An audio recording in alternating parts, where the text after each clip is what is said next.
I'm looking for my wife. What? My wife, where is she? How should I know where your wife is?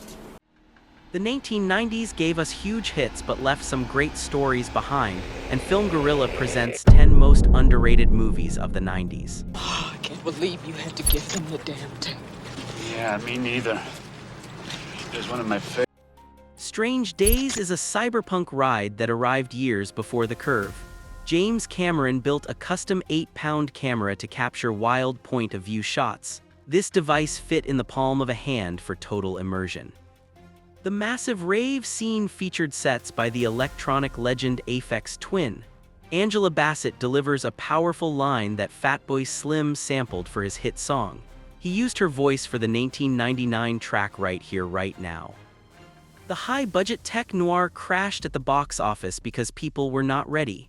Today, this Catherine Bigelow film remains a visionary look at a digital future. I'm gonna ask you a question, and it's real important, okay? What? Freeway offers a dark and twisted take on the classic Little Red Riding Hood story. Reese Witherspoon gives a raw performance long before her work in Walk the Line. A real car pulled up to her by mistake during a street filming session.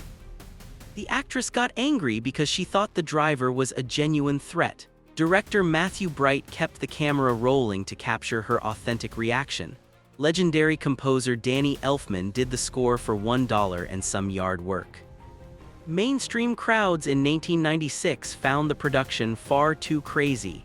This film survives as a cult classic of independent cinema from the 90s.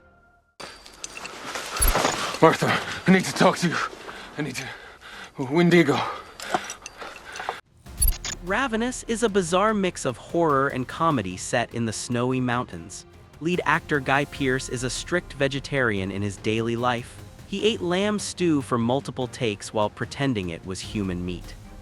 The production became so messy that the cast staged a real mutiny. They revolted against the studio to stop the hiring of director Raja Gossinell. The actors wanted to keep the vision dark and weird under Antonia Bird. Damon Albarn recorded native chants inside a reservation for the unique soundtrack. This eccentric film was far too weird for audiences when it first came out. Story. I know some of you have never been in the motion picture business before. Some of you have been at... Matinee is a loving tribute to the golden age of monster movies. John Goodman plays a showman based on the legendary producer William Castle. His character uses theater seat gadgets to scare the crowd during the film. A magazine features an article titled Dante's Inferno written by director Joe Dante. He wrote the piece when he was just 15 years old. This movie marks the first time Naomi Watts appeared in an American production. She plays a girl in a silly fake movie about a giant shopping cart. The story balances coming-of-age drama with the fear of nuclear war. Give me the key. Mister. Don't Mr. Breakdown is a masterclass in tension that never lets the viewer breathe. Kurt Russell plays a man searching for his missing wife in the desert. He stayed focused by flying home in a private jet to sleep every night, the villain played by J.T. Walsh is terrifying because he rarely speaks. Walsh cut half of his own lines to make his character feel cold. Watch the clock when he tells the hero he has 49 minutes left. Exactly 49 minutes of movie time remain until the final credits. This project is a perfect example of the lean thrillers lost after the 90s. It's an interesting setup, Mr. Ross. It is the oldest confidence game on the books. The Spanish Prisoner is a smart thriller that treats the audience like adults. Director David Mamet is famous for bad language, but this film has zero profanity. It is a rare PG-rated puzzle that feels like a dangerous trap. The plot is a direct tribute to the book The Trial by Franz Kafka. If you pay close attention, the movie tells you the ending in the beginning. The hero stands under a sign that warns him about the exact con.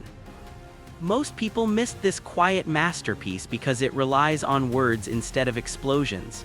This story remains one of the most clever scripts of the decade. Casino. You've been avoiding me.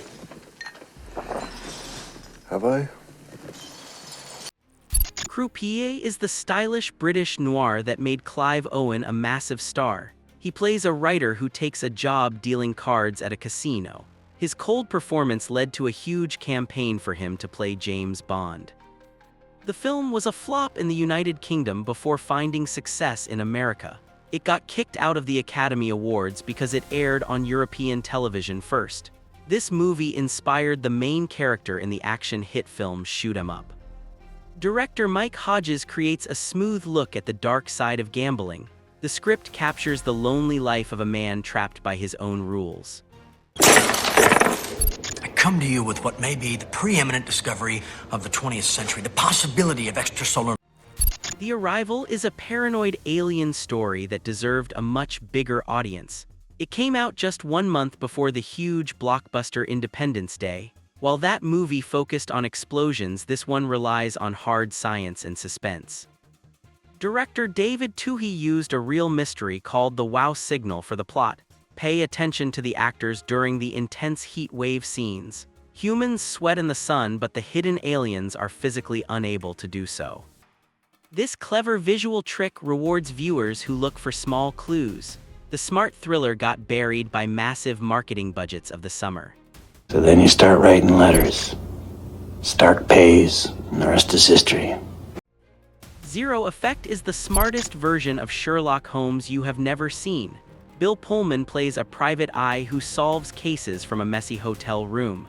Ben Stiller plays his assistant who has to deal with his crazy moods. The story is a modern spin on a classic tale by Arthur Conan Doyle. Director Jake Kasdan made up all the facts for the long speech about mattresses. Computers in the film use a rare operating system called OpenStep. This movie subverts the detective genre while keeping the mystery grounded and real. It remains a brilliant example of 1990s independent filmmaking. It never got to me, not for a minute. Romeo Is Bleeding is a neon noir with a legendary performance by Gary Oldman. He plays a corrupt cop caught between the mob and a deadly woman. Jon Bon Jovi hated the film so much he pulled his music from the project. The singer kept his hit song Always for his own solo album instead. Actress Lena Olin did a wild car sequence herself while wearing high heels. This film is the reason David Chase hired Annabella Shora for The Sopranos. Director Peter Medak creates a grim and stylish ride through the criminal underworld. The story explores how far a man will go for money and survival. The 1990s were full of great stories that did not get enough love. These 10 films prove that some of the best art is found off the beaten path. Let us know which of these titles you have seen in the comments below.